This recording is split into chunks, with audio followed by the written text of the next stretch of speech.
Da, da, da, da. So I asked my kids today, what do you think is the most powerful part of your body? And that went pretty much the way you would have expected. So one said the mouth, one said fingernails, and one referred to the posterior region of the human anatomy. And I asked my wife, Jamie, and she said the heart, to which I replied, oh, you're going for the spiritual answer. And she said, oh no, your actual physical heart, it's super strong. She's a physical therapist and she's way smarter than me. But according to the book of James, the part of our body that is the most potent is the tongue, right? It's about 3 inches long, it's hidden inside your head most of the time, but it has the potential for great good and great harm. James 3 says this, it says, so also the tongue is a small member, yet it boasts of great things. How great a forest is set ablaze by such a small fire. And the tongue is a fire, a world of unrighteousness. The tongue is set among our members, staining the whole body, setting on fire the entire course of life, and set on fire by hell. For every kind of beast and bird, of reptile and sea creature can be tamed, and has been tamed by mankind. But no human being can tame the tongue. It is a restless evil, full of deadly poison. And with it we bless our Lord and Father, and with it we curse people who are made in the likeness of God. From the same mouth come blessing and cursing. Now, of course, we and James are not talking about the physical tongue. If your tongue is doing physical harm to the world around you, you definitely need to get that checked out. But we're talking about our speech. These are the words we say or don't say. These are the words that may or may not leave our mouths, but may travel through our keyboards. And one study shows that on average, a person speaks around 16,000 words per day. And each of these words leaves our bodies, and it carries with it the ability to help and the ability to hurt. We've all heard the old adage that sticks and stones can break my bones, but words can never hurt me. And we all know that that old adage sucks. Because we can all think of times when words absolutely hurt us. And I think that we can all think of times when words have brought life and blessing and truth. But today, my simple encouragement to you is to be thinking about your speech.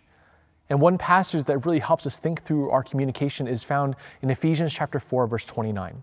And Paul says, let no corrupting talk come out of your mouths, but only such as is good for building up, as fits the occasion, that it may give grace to those who hear. So this passage gives us some questions that we need to ask ourselves as we think through our communication. And this applies to the way you communicate with your spouse, with your children, your coworkers, your emails, your small group, your DoorDash delivery person, that thing that you're thinking about posting on Facebook or Instagram. And here's one question you can ask yourself, is what I'm saying helping or harming? Paul tells us not to let corrupting talk come out of our mouths. The idea of corrupting is rotten or putrefying or decaying. These are the kinds of words that leave you feeling damaged and drained. These are words that are harshly critical and manipulative, demeaning, insensitive, or just plain cruel. And we've all received words that are like that, and we've all said words like that. But instead, Paul says we're to use words that are good for building up. Right? These are words that show encouragement and compassion and empathy and love and kindness. Now, this doesn't mean that we never bring up hard or difficult things, but even when we do bring up hard and difficult things, are they brought up in a way that shows encouragement, compassion, and empathy, and love, and kindness? A second question to ask is this the right time to speak? Is this the right time to speak? So Paul tells us to speak as fits the occasion. Right? There's a right time and a wrong time to communicate. And are you aware of when those times are?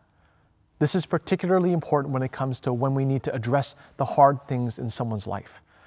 Even if your concern or criticism is true, what is the appropriate time and context to speak about that thing?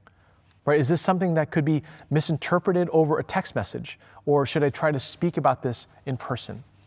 Are there complicating factors in the person's life right now that would make it difficult for them to receive what I have to say?